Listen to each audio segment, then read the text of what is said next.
11 pagi, 4 pagi, 4 petang. petang. Jadi besok ke mana tu? Esok sekarang ni abang dah kopi tu laluan garden. So esok abang sama tu laluan city pula. City pula. Okey. Abang ada map? Ada bagi map? Tak ada. Okay, kita tadi laluan garden. Kita akan pergi city hari esok. Bang, boleh rakam eh? Boleh. Abang terangkan. Okey, so ni kita ada laluan. So abang dah kopi tu laluan garden ni. So esok abang boleh sambung untuk laluan ini pula. Yang tadi 1 jam, yang ni pun sama 1 jam. Okey. Itu je eh? Okey, itu sahaja. Terima kasih. Amazing!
Guys, sekarang musim Covid kan. Walaupun bas ni dah kena sanitize, tapi kita kena ada backup juga. Amazing! Ini beli dekat Mr. DIY, harga dia RM6.90. Okey, cara dia spray. Kita spray. Senang kan? Dekat kereta boleh pakai. Amazing!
terbaik untuk anda melihat pemandangan di sekitar bandar Kuala Lumpur.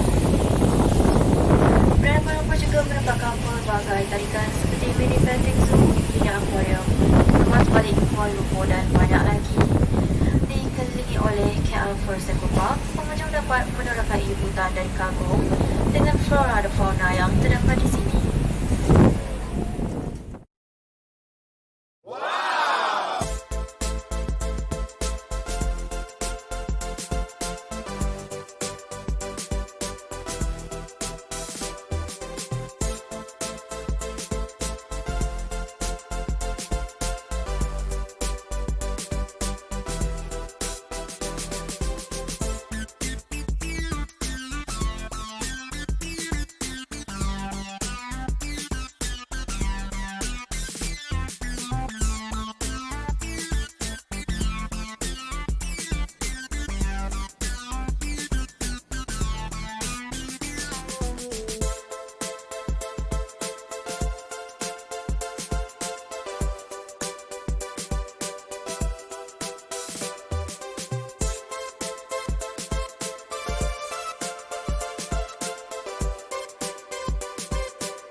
TV.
National Monument, and on the right hand side there is Asian Garden. Ladies and gentlemen, but now we move to the next location. There is a lake garden and butterfly park.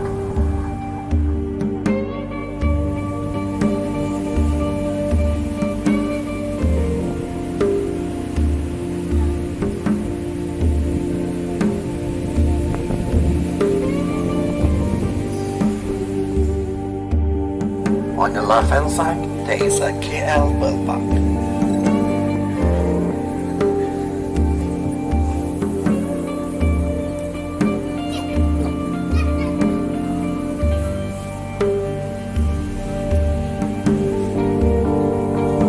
On your left hand side, as you can see, there is a police station in this area. It's a headquarters of Malaysia, Bukit Aman.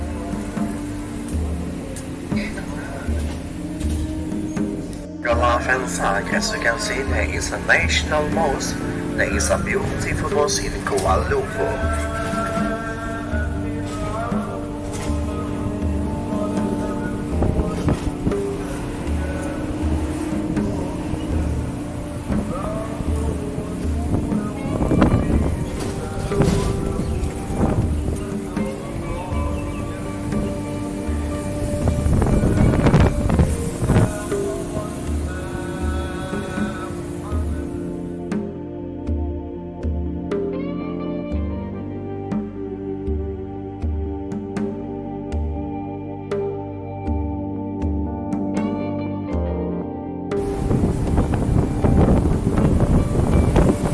Ladies and gentlemen, this is stop number 22, Independence Square, Dataran Merdeka.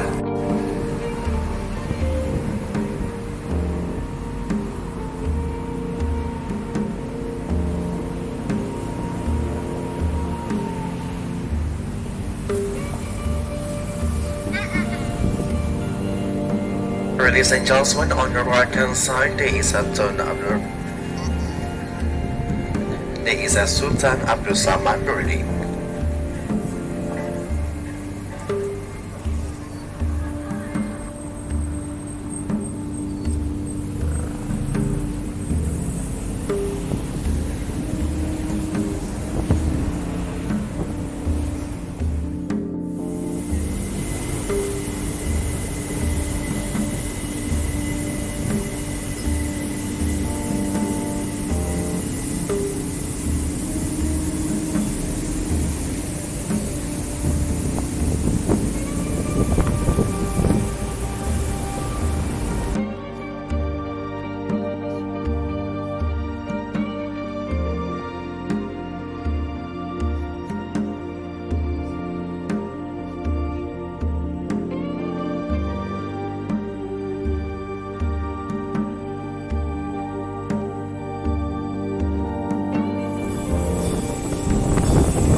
gentlemen, now we have arrived at our stop at number 1, Kibintangan Sunawang Plaza. Thank you dan terima kasih.